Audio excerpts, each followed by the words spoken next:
ঈদের ঠিক আগ মুহূর্তে এখানে যারা অসহায় দুস্থ এবং যারা গুম পরিবার, নির্যাতিত পরিবার এবং আমাদের এখানে মাইনরিটি পরিবার অনেক রয়েছে যারা আর্থিকভাবে সচ্ছল নয়, তাদেরকে আমরা একটা ঈদের উপহার দিতে এসেছি।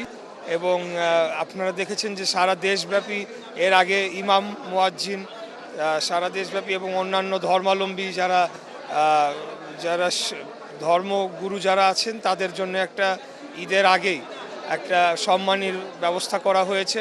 এছাড়া বিভিন্ন সামাজিক সোশ্যাল সেফটি নেটের আওতায় বিভিন্ন কার্যক্রম গ্রহণ করা হচ্ছে। তো বিষয়টি অবশ্যই পজিটিভভাবেই দেখছি। আমাদের সরকার গঠন করেছে 1 মাস হলো মাত্র, এর মধ্যে রমজান মাস রয়েছে, এর মধ্যে নানা ধরনের কার্যক্রমের মধ্যেও আমরা যারা প্রান্তিক পর্যায়ে যে সকল জনগোষ্ঠী রয়েছেন তাদের কথা আমরা ভুলে যাই নাই। এবং এই ধরনের আমরা যে এছাড়া আপনারা দেখেছেন যে সারা বাংলাদেশে 12টি সিটি কর্পোরেশনের পরিচ্ছন্ন কর্মীদেরকেও একটা ভাতা প্রদান করা হয়েছে।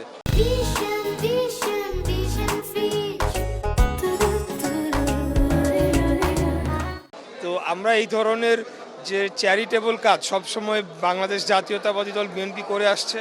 এখন আমরা যেহেতু সরকার গঠন করেছি, আমরা এটার ব্যাপ্তিটা আরও বৃদ্ধি করতে পেরেছি।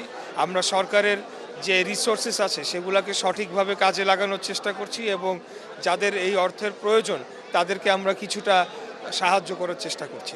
আমি মনে করি যে এই অভিযোগটা সম্পূর্ণ অসত্য। অবশ্যই এখানে দলীয় হোক বা যাই হোক, সে যদি কোয়ালিফাই করে এটার জন্য ফ্যামিলি কার্ডের জন্য তাহলে সে পাবে। তো একই রূপে আমরা একটা রাজনৈতিক সরকার, আমরা একটা রাজনৈতিক দল, বাংলাদেশ জাতীয়তাবাদী দল। আমরা আমাদের রাজনৈতিক সংগঠনের মাধ্যমেই আমরা জনগণের যাদের এই সকল সহায়তা প্রয়োজন সেই লিস্টগুলো আমরা তৈরি করে থাকি সাধারণত, এবং তাদের মাধ্যমে আমরা এগুলাকে সংগঠিত করে আমরা তাদের মাঝে এই সহায়তাগুলো প্রদান করে থাকি।